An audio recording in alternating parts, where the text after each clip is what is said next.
again, I think it's prudent to move away from these terms. It's my genetics, I'm a food addict. You know, they're disempowering. Exactly, and you're giving power to the wrong things. You're giving power to, essentially, like you say, you know, if you keep calling someone a thief, he'll become a thief. It's just like a self-fulfilling prophecy. Yeah. If you say it's an addiction, you see it like alcohol addiction. I can't do anything. I'm helpless. You essentially become, it's called learned helplessness. Yes. You know, so learned helplessness. You essentially take on that label, you self-fulfill that label, it becomes a prophecy that fulfills, and you end up essentially being the villain in your own story, as opposed to being a victor. I always say victim versus victor. Only a small difference in letters, but you can say I'm an addict and become a victim.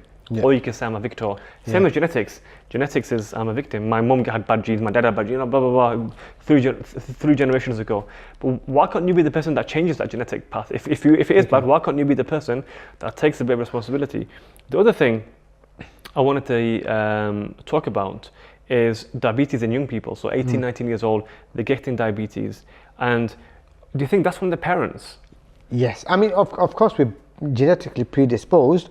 And again, coming back to genetics, and you watch my whole video on genetics, right? So, to the viewers and listeners, I mean, you probably know all this anyway.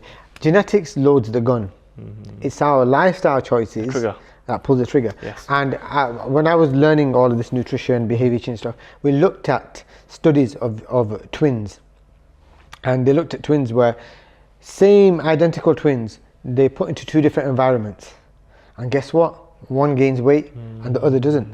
You can take a person who's predisposed to being massively overweight. You know, he's got the worst kind of genetic in terms of, i.e., his reward centers and you know, how his hunger levels, all that stuff.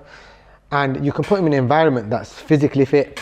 You can put him in the mountains where you have to chop wood, right? You're only eating, you know, raw organic foods and stuff, and you're chopping wood for you know, for a living and stuff. And guess what? He would be fit, he would be healthy, and without him even trying.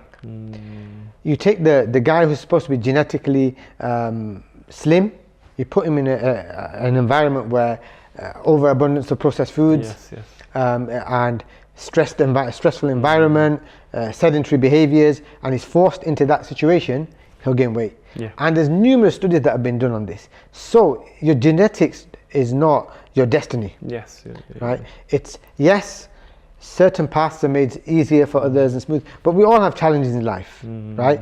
You know, no one is, or very few people are at birth dealt with a perfect hand.